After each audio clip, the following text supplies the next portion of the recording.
What is up, podheads? Back with another episode of the Podioslave podcast. My name is Tony, joined, as always, by Anthony and Nate. How you boys doing tonight? I'm so good, man. Like megatons of doing well, of wellness. Is that a thing? I see what you did there. It is. Yeah. So Anthony's megatons. Nate, what are you? I'm going to go ahead and say samesies on that. Samesies. Come on. Yeah, we're pandering to the guests that we have tonight on the podcast, but this is another one of those situations where we're coming off a different interview, so I'm trying to like get in my head in the gears of the Barbarians conversation we had about a week ago with Eric Stenman. What a great record! What a cool band! Now we've been able to talk to him and Aaron from the band, and I think we're just huge fans of the band now. And it may lead to a third, like non-Barbarians Fingers episode. crossed. Which, if it happens, no promises, will be all time. Some breadcrumbs. It'll happen. Yeah. Eric's going to come through for us. He's the man. So, and he was awesome in this convo. We had a blast talking to him about the new Barbarians record, Megatons, which Anthony just alluded to, that is out this Friday, if you're listening to this week of release. So, second record, they seem to be having so much fun making music, and I am here for all of it because I just want to like hang out with them while they're doing stuff like that because it just looks like a blast. Megatons blast. That is a band that it is probably a good time hang, or it could be boring as fuck. But either way, I'm still in. It's not boring as fuck. I think it's awesome. I think it's awesome. Boring. Yeah, we don't take boring as fuck on the Podioslave podcast. No, but like in the studio, they could be like honed in on the craft. Either way, I would be blown the fuck away. Yeah, I think they're dialed in, but having fun. And you can do both. But I think the coolest part of the project is the fact that, like, if you didn't know or look at the lyrics, you might have a complete, misinterpretation of what the music represents completely. Right? It's like a very fun slapstick band, but fucking. When I was the first time I played in the car, I'm like, too. If you dig a layer, they're saying stuff, which is stuff. That's why I love it. It's because like they can have fun while also saying something, which that's a hard thing to pull off. Oh, dude. Well, it's just the production values. Like, it sounds like you're at a fucking rally. It's sick. Well, the thing is, and we may have actually touched upon this exactly, like, they don't take themselves seriously. They take the craft seriously. And then the songs are so heavy. Really, really rad. I think we get into this as well in the episode. That is so heavy. And it's just, like, look at the name. You know what I mean? So you can have these worlds that, lyrics, you might not land on that heaviness, but together it just works. And actually, it's a pocket that I don't think anyone else is doing. There isn't a lot out there that sound like them right now. Yeah, I would totally agree with that. And gnarly core, shredical, that's just what they are. Like, those are the things that they convey, and it looks and sounds and is a lot of fun. And we're excited for the new record to drop Friday. We've heard it; it's amazing. We tell Eric that we're really happy to see they're still making music and doing the thing because we really dug the first one. So to get another record from those guys this quickly, 2 years later, not quite even, right? Perfect. Like, give me another one in 6 months, guys. If you got it, let's go. Barbarians of California. Great name. And it fits them. Let's give Eric his flowers, though. If you're not familiar with Eric, obviously he's the guitar maestro, but he is a producer, mixer, engineer with a resume to end all resumes. Pause this right now. Go on Wiki. Look at Eric's credentials. And it's like, damn, it just keeps going. It keeps going. And if you've listened to this podcast, he lives in all these different worlds that we love. And it's no wonder like the album sounds the way it does. He is the Venn diagram. We found the Venn diagram. Sten diagram? What? Oh, there it is. He's the Sten He's diagram. the Stenman. I love it. I love it. Yeah. So let's get into it. Our conversation with Eric Stenman of Barbarians of California coming at you right now. All right, we're here with Eric Stenman from the Barbarians, California. I love saying that, by the way. The Barbarians. Me too. How Yeah. are you, Mouthful. Eric? How you It's a doing, mouthful. man? It's the hardest. I always say the hardest part of starting a band is coming up with a name, right? And then you hope that the band identity just becomes its own thing, and the name is kind of cast aside, like Smashing Pumpkins. Like, no one thinks about those two words together; they would just associate the music. So yeah, the Barbarians of California. It takes a long time to type that out. I think you're well on your way to doing that, though. You know what I mean? Like, I think you're getting to the point where the name is awesome, but the music is awesome, so it may not matter. I guess if that makes sense. Yeah, onwards and upwards. BOC. Do you refer to as BOC? I add the T because BOC to me is Blue Oyster Cult. Oh, there you go.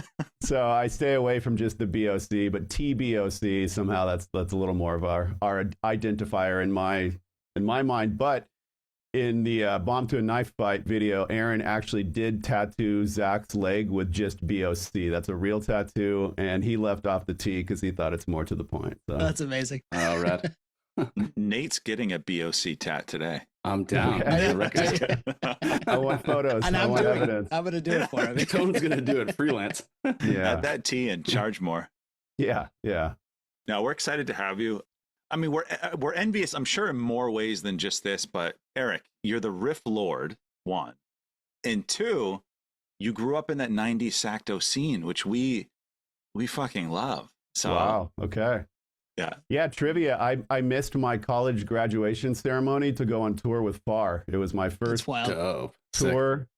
And I think our horrible van may have broken down on the actual day of my graduation ceremony somewhere on the East Coast. But yeah, it's funny coming from Sacramento. It didn't, it felt like nothing really existed before that time. And then I was around when there was this, definite swell of attention from, whether it was Cake, Deftones, Far, Papa Roach claimed Sacramento. They're a little more Vacaville, they're 20, 30 minutes away, but we'll welcome them in, Nate calls it Vacaville. I was going to say, isn't it Vacaville? Vacaville.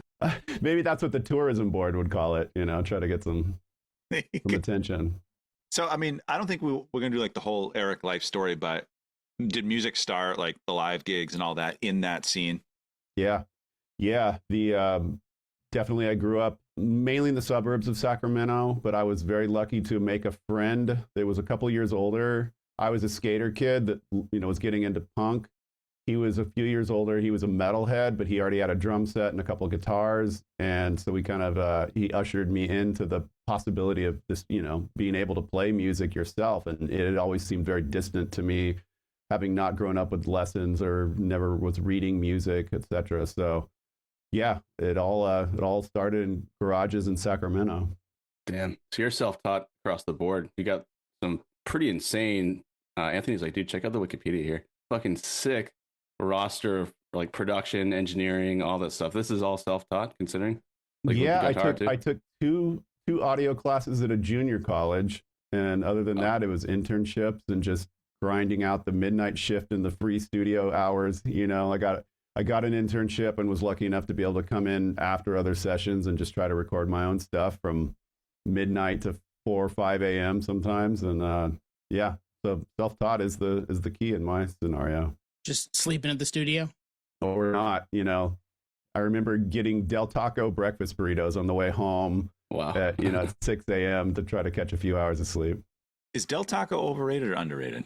It's a big debate online. It's, to me, as with much fast food, you hit it on the right day and it's glorious. You get there on a day where they're not paying attention or the stuff's been sitting in the freezer too long, it can be tragic, right? So I've had amazing Del Taco experiences. I've also had food poison from Del Taco. Oh, jeez. Yeah. So, yeah, like you said, you were doing the producer thing, but also working on your own stuff. And that's kind of how Barbarians started, right? Yeah, it's a full circle thing because I got into recording and production because I was in bands and our early stuff sounded horrible, right? So I wanted to learn to just try to go along with that DIY ethic and be produced, self-mixed. My bands kind of fizzled out in the early 2000s. Didn't really see myself ever going back. Was happy on the studio side and also doing some touring, doing some front of house. I've been a tour manager. I've kind of done everything around music, anything to avoid a real job, right? So for 22 years, I think it was, I'd never played music on a stage or really, presented anything I'd written or created to the world. And so, yeah, it's kind of the 15, 16-year-old me. If he could have skipped ahead and saw the 50-something-year-old me doing this again, it would have been pretty wild. Well, because we had Aaron on. We had Aaron on a couple years ago, and he told us the story of this starting. And Tone, your memory is way better than mine. But I recall it was something like he heard some of your riffs, and you were like, it's nothing. Kind of like brushing it off. And I think he was like, no, I need to hear that type of thing. Is that how you remember it, Tony? Yes. Yes. Okay. Yeah, definitely. I've been, squirreling away some musical bits here and there, just always being a fan of music. And, I think what you want to do as a musician or as a writer is give back to the stuff you like, or if you see an empty spot in the genre or in a style of music you like, maybe you can find your little niche in there. So I was just, as an experimentation, kind of tracking a riff here or there before a session, after a session. And yeah, Aaron caught some suspicion, but I'm very timid. I don't like playing my stuff as a presentation the first time. I'd rather not be in the room, but he finally nailed me down and had me do it, and luckily it worked out. I remember cutting that story for our social media feed and Instagram fucking up where the music went, and I was pretty bummed about it because it was pretty epic. Yeah. So it's cool to hear both sides of that story, because we heard Aaron's side, and now to hear from you, Eric, how the project came to be, and a project we love. Like we're all in on Barbarians. We've had so much fun. We just can't wait for you to come to our neck of the woods in Portland, Maine. Yeah, I'll tell you, my wife is obsessed with Maine for whatever reason. Her whole life, she's only been there once, but she loves Maine, and so I definitely have a force pushing me towards Maine at all times, living in my household. All three of you guys are up in Maine? Yep. Yeah, we're up in Maine. You'll love it. She knows she loves it, but you'll love it, Eric, if you've never been. I've been once. I've been on a tour that I was tour managing and doing front of house on. I came through Maine, and it was great. What tour was it? Maybe we were there. Oh boy, it had a crazy name. It was called Loco Bazooka. Oh, yeah, we were there. Yeah, we posted about it fairly recently. Yeah, Filter was on it. I was mixing a band called Audio Vent. We've had those guys on. Okay, yeah. So there we go. We've been in a building together, I guess. We've known each other since 25 2002. years. 2001, 2002, yeah. Right. Yeah. So how do you guys know when it's time to start writing? Because you've been touring like crazy. I feel like every time I open up social media, I see your Barbarians of where you're at that day, which is pretty awesome. But you're also wrote a new record, and it's coming out here, the end of this week. Yeah, I mean, we've been selective with the touring. Maybe we're just, putting those same things in front of your face more than you realize. But don't give up the secret sauce, Eric. Yeah. We're selective just at this point in our lives. With the grind of it, 8 months in a row out on the road may not happen for this. But we, as far as writing and creating, we just never stopped. We because this is our studio that I'm sitting in here. We have access to this, and we just are always, Aaron and I, one day is AWOL Nation, the next day is Barbarians, vice versa, and so the process never stops, and we're just still having a lot of fun with it, and it comes together very smoothly. And so I would say, even when we go off for a 2-week or 4-week run of shows, there's songs in the back burners that are always there and always kind of underway to whatever degree. When you have these like riffs that you kind of alluding to earlier, like how do you remember what riff is what? Like, do you just have like certain titles you're like, I know that's a good fit for what Aaron's writing?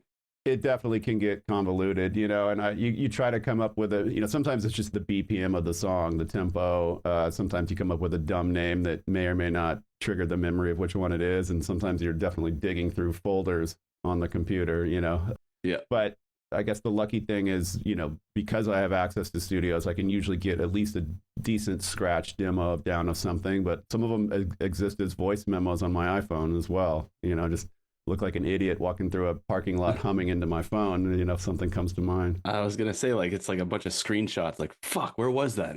Yeah. That's all of our lives to some degree, right? None of us have organized our whole photo collection in the way that we should and that we will wish we had 20 years from now when we're trying to find something. Or our riff collection, if we've got riff collection. Yeah. Keep the riff collection at the forefront. Well, what's interesting is, like, I would think the riffs, there's a clear home, right, between those two projects. But, and there's parts of this on the new Barbarians album where it could live in either world. I'm not saying necessarily that project, like AWOL, but in that same world. And that's like the cheat code for you guys. Because there's some stuff on this new album where it's like, ain't no one doing that. I don't know what that was, but no one's doing that. Yeah, definitely Aaron's DNA, there's going to be crossover. And I know he's talked about how he's forced the heavier stuff into the AWOL world, at different times and with differing levels of appreciation, and so it's he claims, and I've seen it just because I work with him so closely for so long now, that having these two compartmentalized parts of his brain they each help the other. You know what I mean? The last two, well, there's a bunch of new AWOL Nation music and, you know, finishing up right now. But the last AWOL record, the Phantom 5, was made right in tandem with, and now, you know, gnashing my teeth, the Barbarians record. And so we would literally jump back and forth.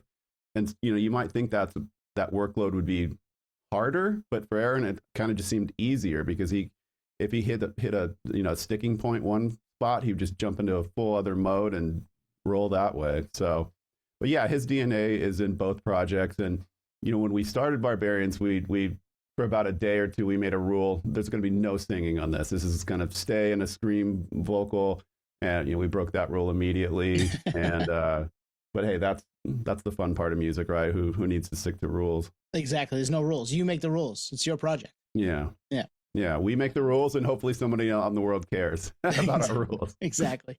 So you said Aaron can jump from world to world. Was that easy for you? Because I feel like obviously on a creation side, maybe that's a little difficult, but you're also producing stuff too. So like, how do you turn your producer brain off or turn it on to a different project? Is that difficult?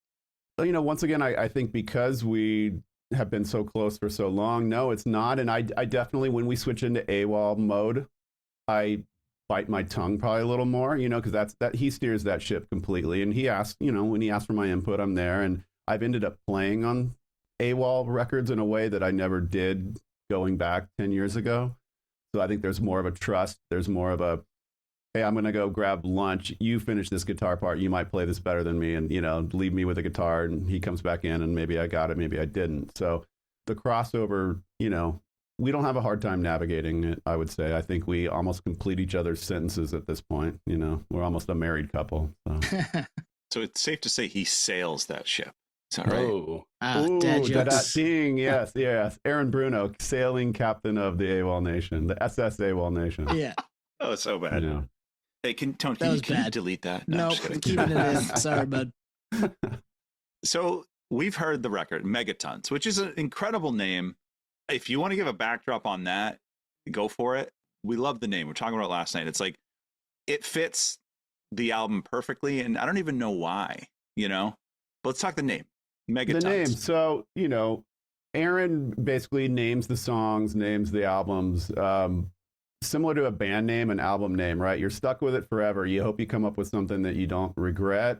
Megatons just sounded fun. You know, there's a tongue-in-cheek nature to, like, you know, we're not the heaviest band in the world, but calling your collection of songs Megatons, you know, would kind of point in that direction.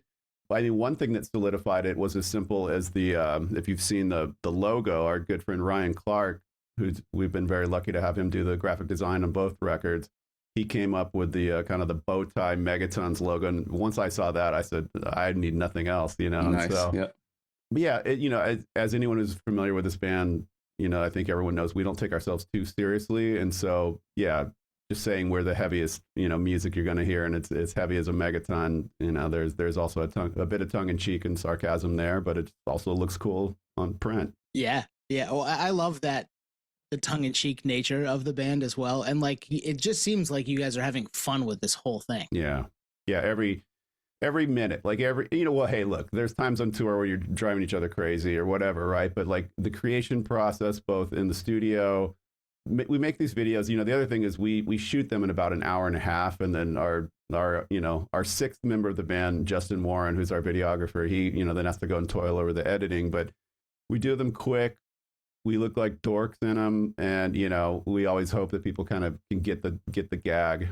Like, especially the bomb to a knife fight when I'm, you know, in black and white riding a motorcycle on an obvious green screen. Aaron thought, I hope people don't think you're that cool, you know, and I'm like, I certainly don't think I'm that cool. So Amazing. We do, Eric. We're all in. The main contingency. They got my back. You've got the three people that live in Maine. Yeah, there we go. We're them. It's a good starting point. I mean, for me, dude, like the gnarly core and shredical, like I lived in San Diego for a while, so there's always like that kind of like we're just joking, like being Spicoli, like, oh, gnarly core, bro, or you know, just like surfer dude stuff. But if you don't know, it's just maybe you think that's a real thing. And even like I don't know. You know, that gnarly core kind of came out of we get asked, you know, what genre are you? And we don't know. I mean, you know, we're not a hardcore band, but we are. We come up out of that. I guess that might be the closest thing. And so Aaron decided we're not hardcore, we're gnarly core, because, you know, we have the kind of California skate and surf culture, deep within us. And so, yeah, the spicoliness of it definitely I love it. I mean, through. think about it. Like, what are the other genres? Like grunge, is that a real thing that just got thrown together? Shoegaze, like stoner rock. It all just sticks at some point. It all sticks, and we're all bouncing in between all of it, right? I mean, I think it's less fun if you are a true hardcore band. If you're a true stoner rock band, like, hey, go out of the lines a little. So shredical. Who coined shredical? That's another Aaron. That's right. I think that was the same week as gnarlycore, And what's funny is that song, when you think of shredded, you may think of like the craziest guitar solo, and that song doesn't really go into those waters. But yeah, shredical and gnarlycore, it's just put it on a t-shirt. Maybe, we'll figure out the combo. I mean, I wear that. I wear that shirt. I wear gnarlycore. I wear shredical. Were there any ideas that you guys were kicking around that were just too ridiculous? Vocally, yes. I think Aaron's favorite part of this.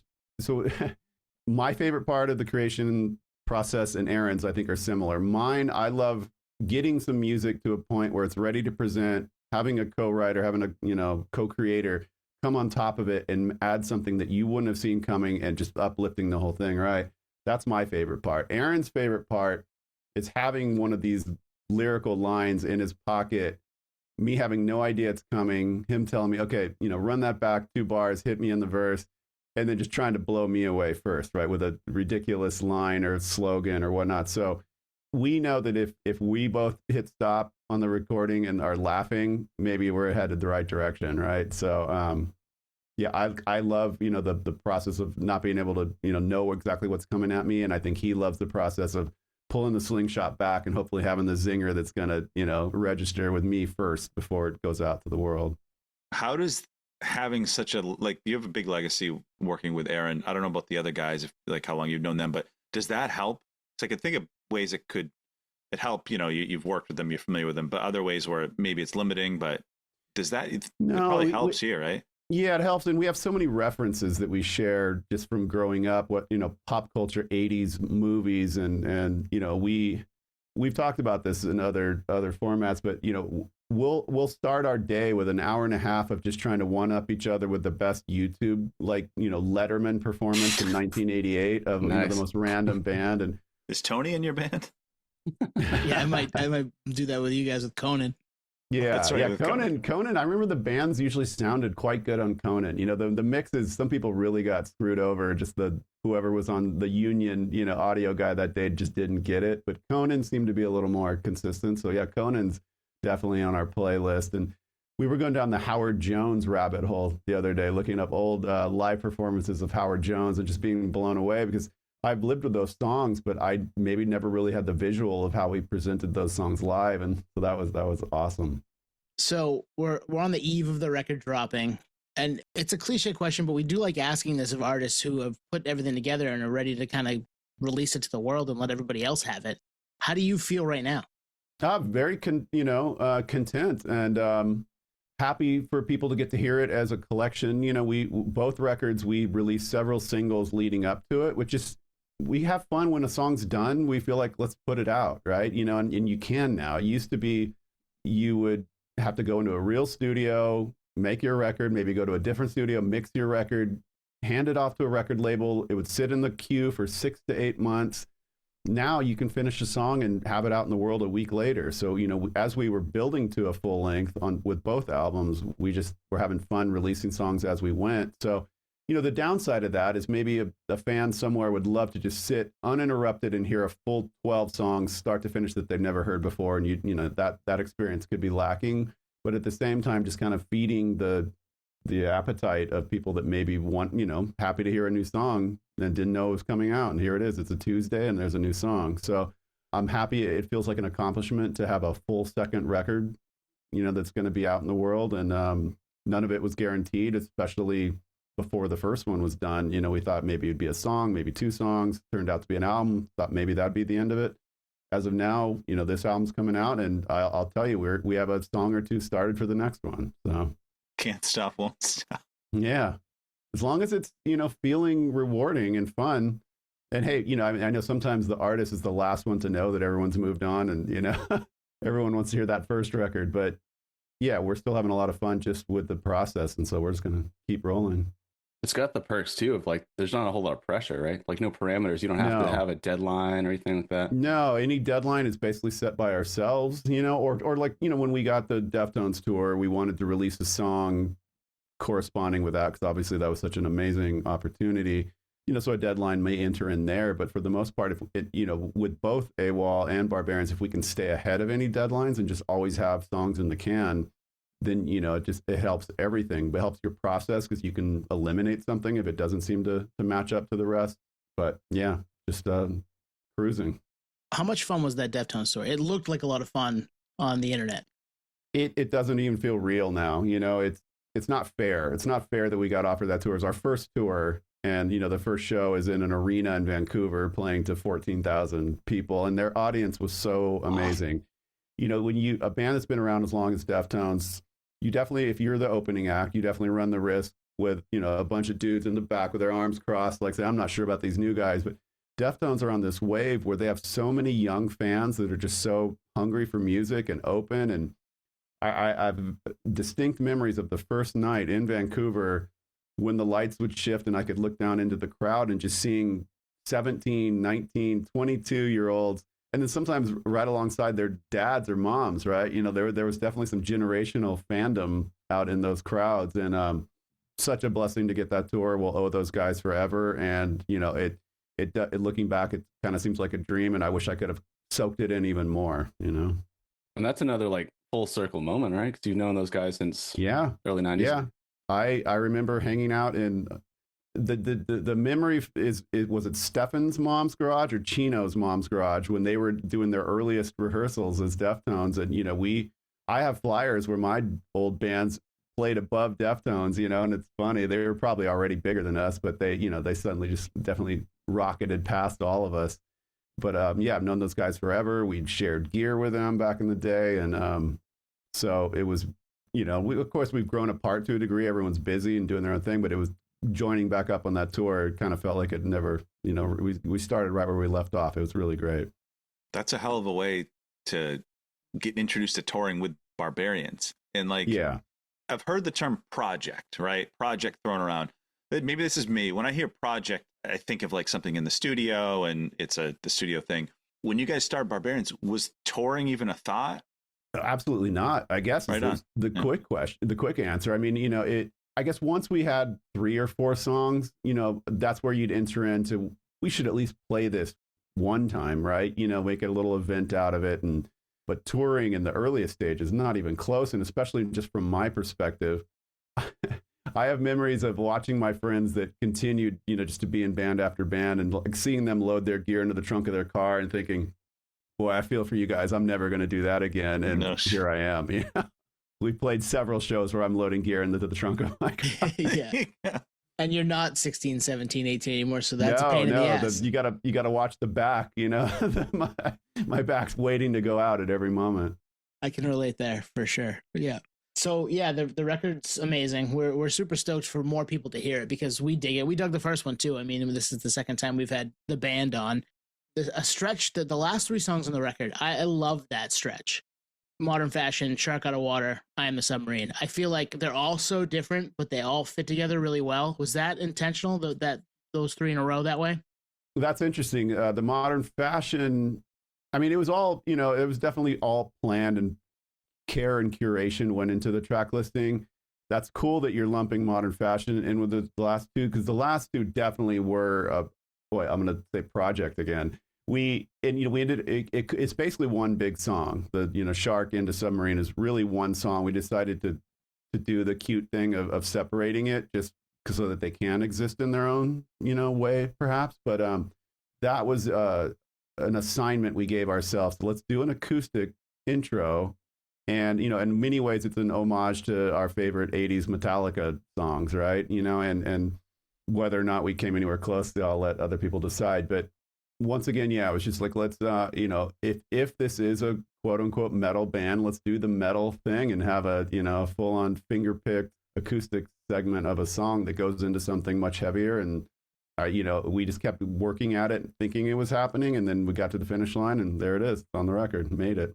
I lump those three together because they're my three favorite songs on the record, and I love that going from that heaviness of modern fashion into, all right, we're gonna slow it down. Wasn't expecting it to be slowed down because it hadn't really been to that point, into the last song and into Submarine. So that's why I lumped them all together, because it was just kind of this fun little roller coaster to finish the record that's already going pretty hard. I'm gonna listen to it with that in mind.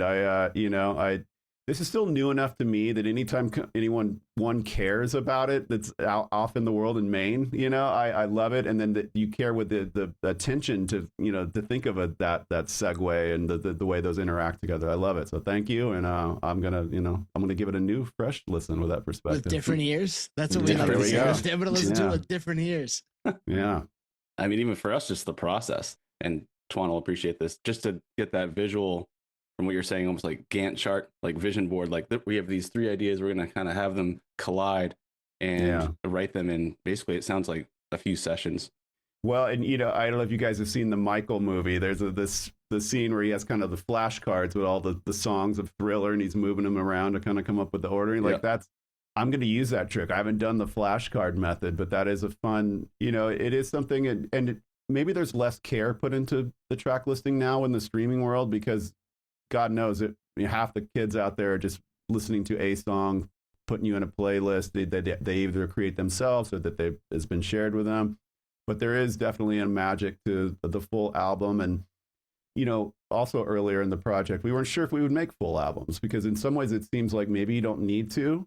But after doing it and now doing it twice, it definitely, it cements everything as being more real, I feel like. And it does seem like the world cares still about an album, and it definitely is an accomplishment. It's so fun still to hold the physical album or CD in your hands. We haven't made the cassette yet, but we'll see about that.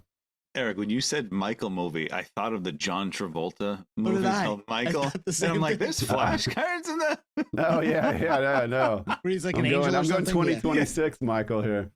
Oh man! So Eric, you said you're not the heaviest band in the world. I disagree. On Really Really Rad, I'm driving down in like, suburban nerd in my neighborhood, cranking that, and I'm like, this is the loudest fucking riff ever. So like when you hear that, Eric, when we finish, go listen to your own song. Okay, yeah. Yes, I have this homework is the after heaviest this. shit. Yeah. Well, I would say, if anything, the end of the first song, Back to the Valley, that may be our heaviest, sludgiest riff. And so if we have a contender, it might be that one. But hey, like, once again, I love the perspective of other people, other people's ears relaying back their interpretation of it. And that's what's so fun about being away from creating and making my own albums for so long, and then doing it again and having people care, because I did plenty of music that no one cared about. You're lucky to play a show to 17 people, and 12 of them are your friends. Can relate there too. Yeah, we've been, especially early on, the early days, like, oh guys, we got 12 spins this week. I think 8 of them are us. Yeah. I'm big into this isn't a diss, into the kind of bait and switch of, like, I put on the record nonstop distortion, and Bruno sounds like De La Rocca on the vocals. I'm like, this is fucking sick. And like you said, heavy, but the tongue-in-cheek element of, oh, that's not that serious though. I like that kind of like dichotomy.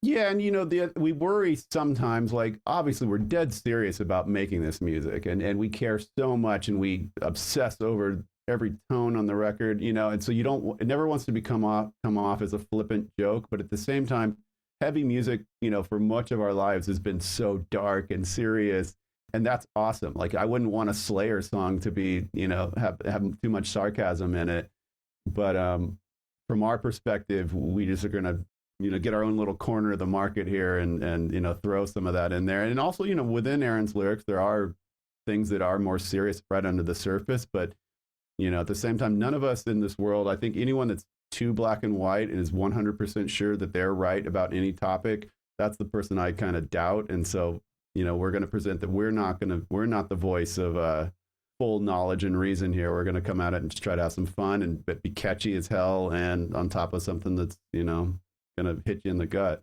You said two things there that really interest me. One, I think you guys make it work, and you have to have the right people to do the heavy, sort of unserious, but also very serious about the craft of it. And if you don't have the right people, one of those things can falter. And I think your band has the right people for that. And the other thing is, there's a person that thinks they know everything in the room. We were just talking about this before you came on about something completely unrelated. But if you think you know everything and you surround yourself with people who tell you know everything, it's trouble. It ends up being trouble. Yeah.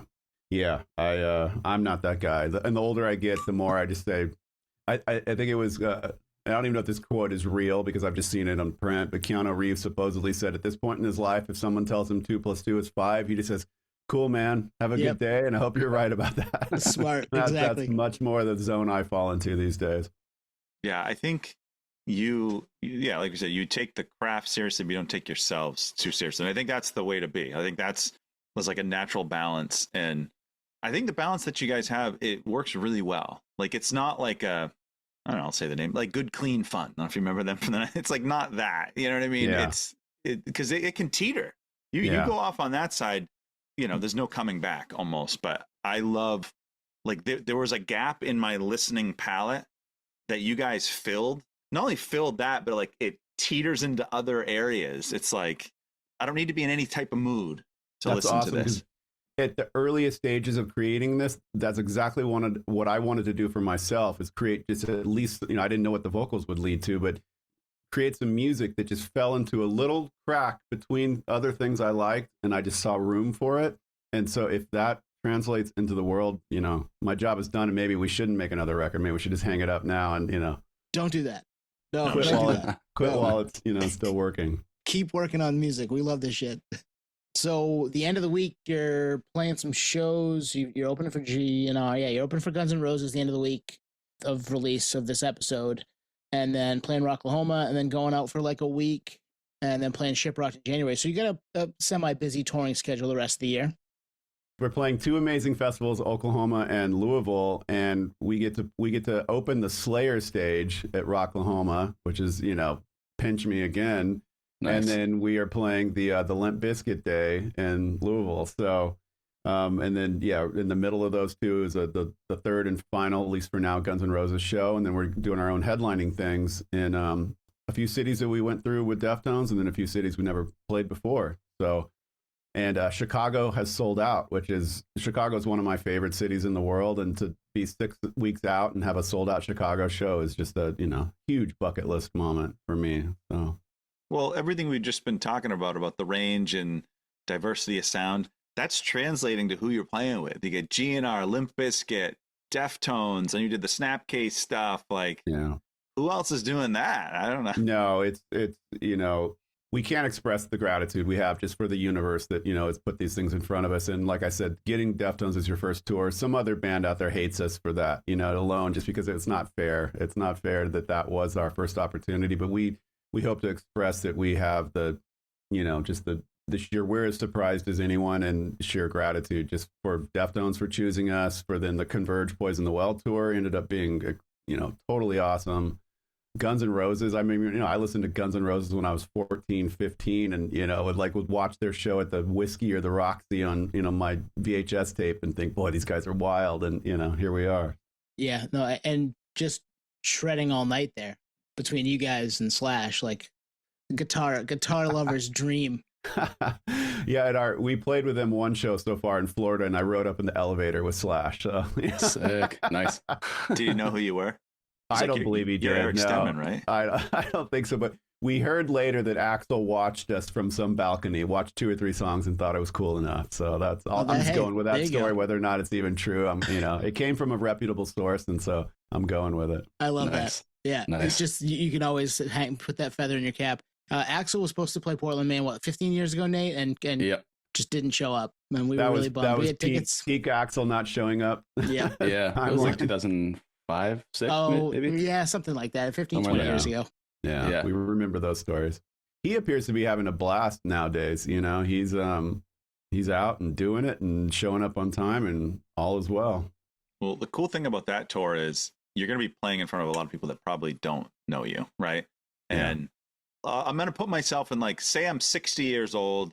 I grew up on GNR. I'm going to a show, and there's a band called the Barbarians of California opening. I'm going to be intrigued. I'm going to wonder, what the hell is that? And then after I witness it live, I'm like, okay, yes, I get it now. But that's cool, because, I mean, I wouldn't think most of that audience even knows you guys. Yeah, that, like I mentioned when we did the Deftones tour, leading into that, you definitely think there could be 45-year-olds with their arms crossed thinking, I'd get to the point and show me the headliner. And, there's probably more of that with Guns, but the show in Florida, the response was cool, as cool as it could have been. And, now we're going to take it into a couple more cities in August and September. So whatever, we welcome the challenge. And it's just, we're honored to be on any of these stages and getting out there and playing in places we've never been to before with this band. 70-year-old me watching Bruno with the headband, singing about vanilla lattes. I mean, that's just... Oh, you stole my vanilla latte line. I had one too. Poetry in motion, man. I had a lot loaded. That was definitely a moment that, I'm in this room tracking his vocal. And I go, wait, did he just say vanilla latte? Are we going to put the two words vanilla and latte into a, fairly aggressive thrash? So good, though. So good. I'll save it for the end. I'll save my joke for the end. I was going to say Maynard does it. Maynard James Keenan does some little one-liners in the Tool songs, right? So yeah, I imagine he does. And everyone knows he's on his own trip. Absolutely. Oh, man. Anything that you want to get out there that we didn't, Eric? Well, I'm gonna hit you guys with a compliment. I've really enjoyed the record label top 5 list on Instagram. Nice. Those have been fun, and see, I'm opening myself up to ridicule here, because if you then turn this around and say, okay, give me your top 5, right. I'm not prepared for this, but I actually worked at Vagrant for about 3 years.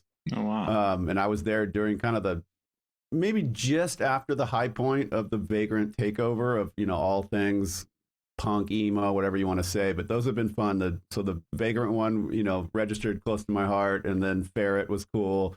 Victory, Revelation. So yeah, those are a fun, just giving you some positive feedback here. Those have been fun. Anthony's been crushing that.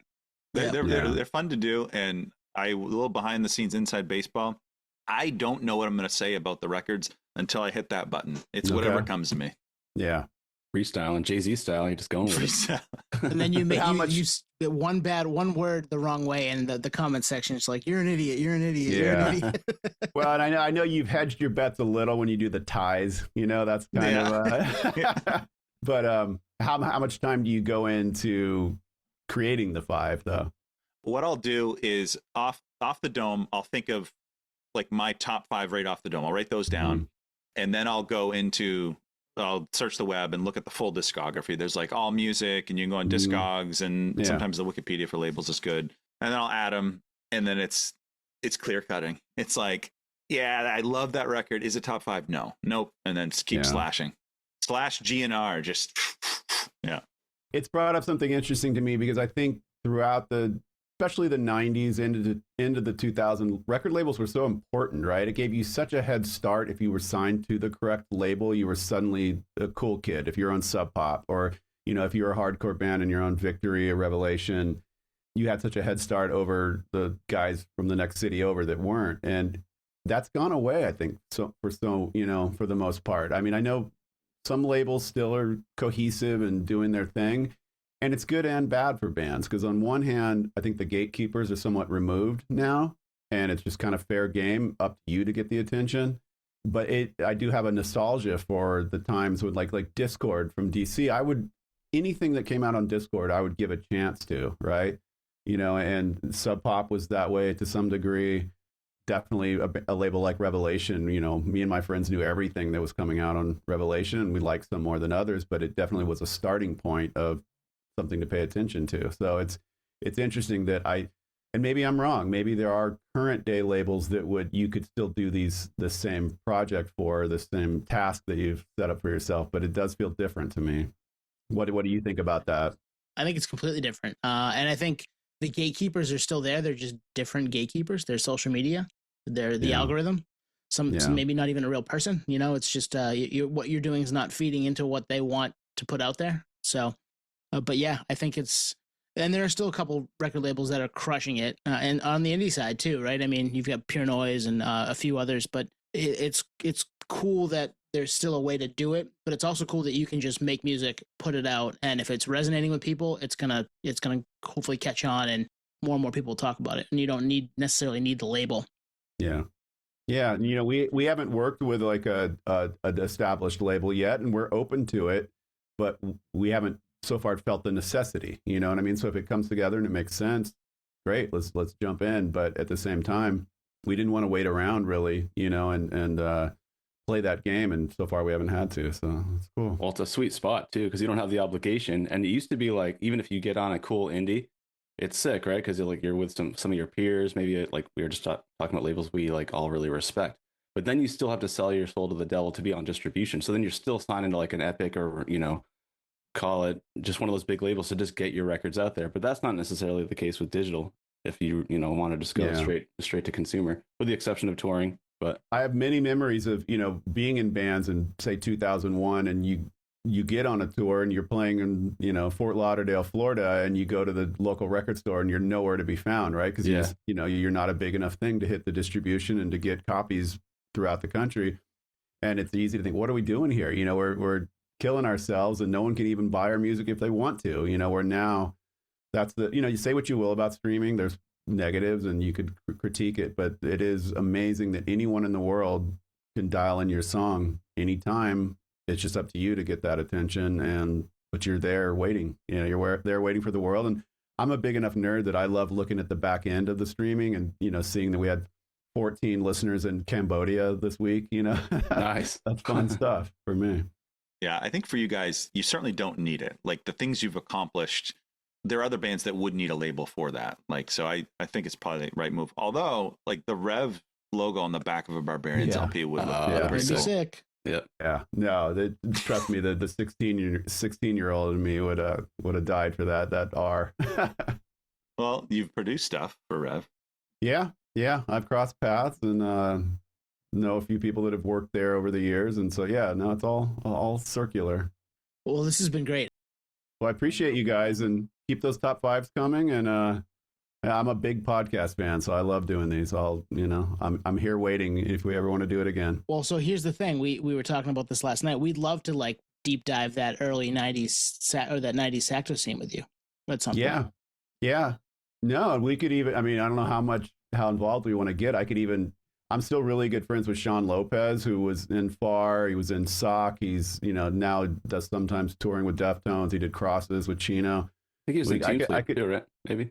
No, he wasn't in Team Sleep, but my old band's bass player Rick was in Team Sleep. So I could, you know, in some universe, I could compile a little Sacramento '90s dream team here, and we could do quite do that.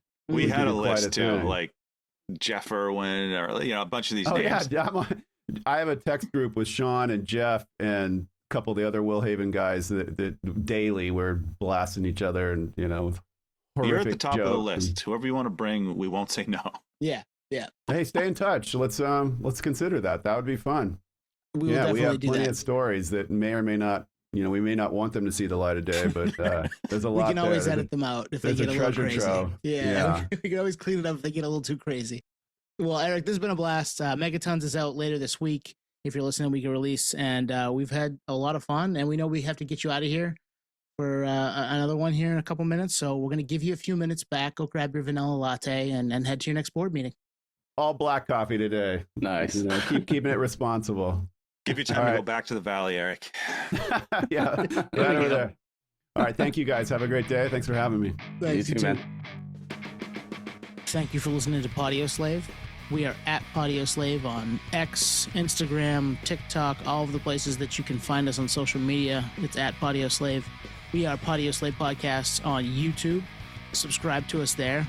If you want to contact us, hit us up at podioslavepodcast@gmail.com. And hey, if you've got a minute, leave us a review. Tell a friend. We'd really appreciate that. Thank you.